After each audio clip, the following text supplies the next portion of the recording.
Welcome back to another reading from Book of Concord. Today we are in the epitome of the formula of Concord, the 10th article, beginning at the 3rd paragraph. Affirmative theses, the correct and true doctrine and confession concerning this article. For settling also this controversy, we unanimously believe, teach, and confess that the ceremonies or church rites, which are neither commanded nor forbidden in God's word, but have been instituted alone for the sake of propriety and good order, are in and of themselves no divine worship, nor even a part of it. Matthew 15:9. In vain they do worship me, teaching for doctrines the commandments of men.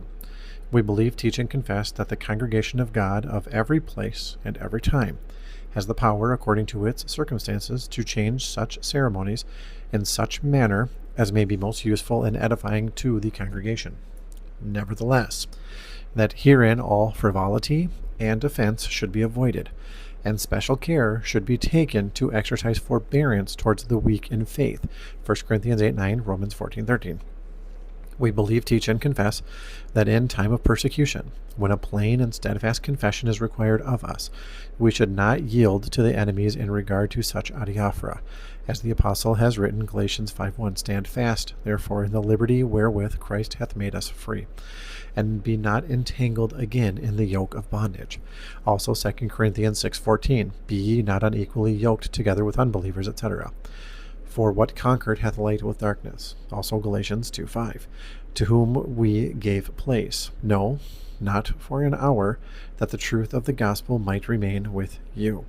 For in such a case it is no longer a question concerning adiaphora, but concerning the truth of the gospel, concerning preserving Christian liberty, and concerning sanctioning open idolatry, as also concerning the prevention of offense to the weak in the faith, how care should be taken lest idolatry be openly sanctioned and the weak in faith be offended, in which we have nothing to concede, but should plainly confess and suffer on that account what God sends, and what he allows the enemies of his word to inflict upon us.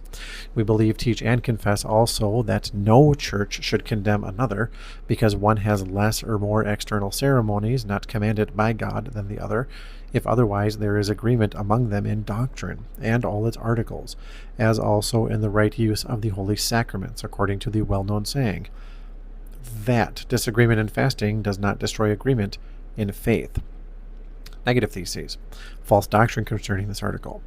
Accordingly, we reject and condemn as wrong and contrary to God's word when it is taught that human ordinances and institutions in the church should be regarded as in themselves a divine worship or part of it. When such ceremonies, ordinances, and institutions are violently forced upon the congregation of God as necessary, contrary to its Christian liberty, which it has in external things. Also, that in time of persecution and public confession, when a clear confession is required, we may yield to the enemies of the gospel in such adiaphora and ceremonies, or may come to an agreement with them which causes injury to the truth. Also, when these external ceremonies and adiaphora are abrogated in such a manner as though it were not free to the congregation of God to employ one or more, this or that, in Christian liberty, according to its circumstances, as may be most useful at any time to the church for edification. Article 11. God's eternal foreknowledge and election. Concerning this article, no public dissension has occurred among the theologians of the Augsburg Confession. But since it is a consolatory article, if treated properly, and lest offensive disputations concerning the same be instituted in the future, it is also explained in this writing.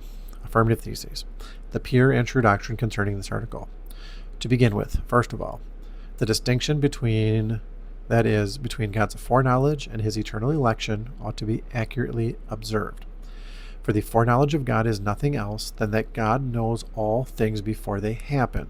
As it is written, Daniel 2:28, There is a God in heaven that revealeth secrets and maketh known to the king Nebuchadnezzar what shall be in the later days. So for our reading for today, hope to have you back next time.